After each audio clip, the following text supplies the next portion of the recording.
Okay, so this is the time travel project that we got from Craig Wood. We had it last week. And we have to explore the power of context or situation to define your work. And one of the main ways to understand creativity is through the place and time in which it is set. Whether an artwork is termed good or bad is largely determined by its relationships with time and place. Our task was to imagine that we were an artist living in another time, and this could be any time from the Stone Age up to a short time in the future. What type of creative work can you realise in this era or not realise? This is not necessarily a project that has to be historically correct or accurate. It can be creatively connected to an era imaginatively rather than real life history.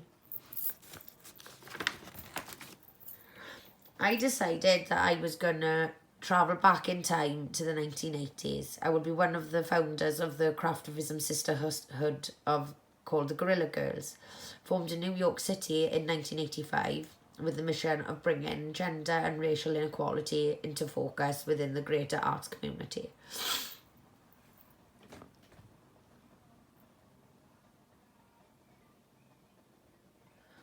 Rather than adopting an existing alias, I'm going to choose one for myself, as myself, in New York City in 1985. Given the slow rate of progress of equality, I've decided I don't particularly care to venture too much further back in time. 1985 is far enough. Though we're moving forward, there's still a long way to go before we achieve real and lasting equality. To assure anonymity, the ladies wear gorilla masks to protect their identities. And they also have pseudonyms, generally based on dead female artists such as Kath Kolowitz, Alma Thomas, Rosabella Carrera, Frida Kahlo, Alice Neal, Julia de Brocas, and Hannah Hock. I decided to be Francesca Woodman. She's best known for her black and white photography featuring herself and various models. She died of suicide in New York City in January 1981. She jumped off a building and she died before she reached fame and became an iconic photographer that she's recognised as today in 2021. I've chosen it because I love her photography. It inspired my nude body paintings in the first semester, where I just flopped around on paper experimenting with movement and paint. Despite the mess, it was a really empowering experience, and I'm really pleased with the work and the conclusions that I came to. I was not just inspired by Francesca's work, I was also saddened by her struggle to find an arena in which she could shine, or happiness in her personal life. As a person with borderline personality disorder, I often experience lows. So I've been lucky to have had friendships, children and a family to support me to get through these, as well as therapy and rehab.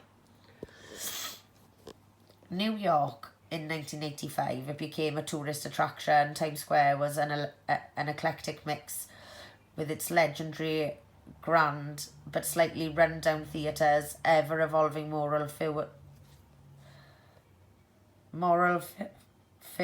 or increasingly bolder adult entertainment industry, and Anything Goes decade itself. It was an intoxicating experience, dangerous, always entertaining. Times Square was like no other place in the world. Street and subway art, the late 1970s and 80s signalled the beginnings of street art and graffiti. New York was an altogether different city from the one we know today. Homicides were at a record high, crack epidemic, the AIDS crisis outside of Harlem, Bryant Park and Times Square got the nicknames Needle Park. Times Square was full of peep shows, adult video stores, effectively becoming the epicentre of the sex industry. In the 1990s, New York City was turbulent and crime-ridden. Gotham earned a nasty reputation for violence, filth and fear during that decade. And from trash to luxury, the meatpacking district as an industrial activity declined. It was well known as the epicentre of drugs and prostitution. And here we have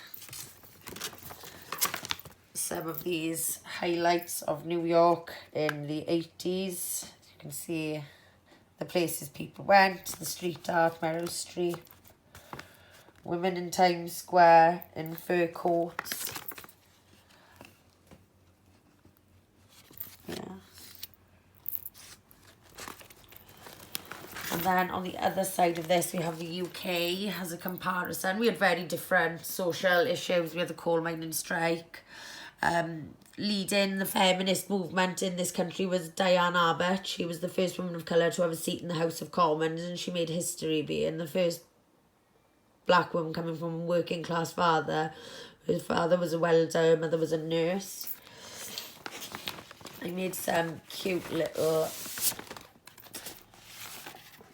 flashcards of 80s fashion and the kind of get up and jewellery that people wore. It was all very big, very volume hair, lots of denim, a lot of neon colours, shoulder pads, tracksuits. It was all about big statement. UK in the 80s, just some highlights and tidbits. Diane Abbott at a thing, march even.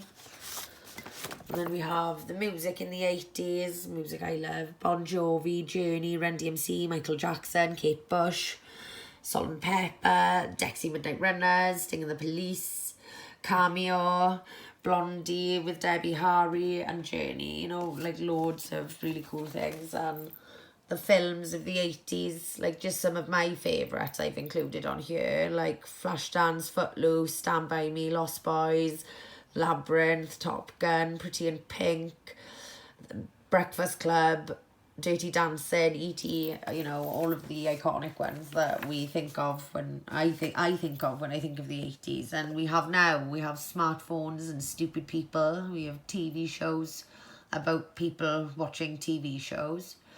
We live our lives around apps and glued to our phones. So this year we've had the COVID crisis and we've had to adapt to a new way of learning.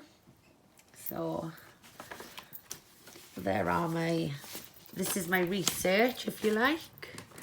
If you bear with me just for a moment.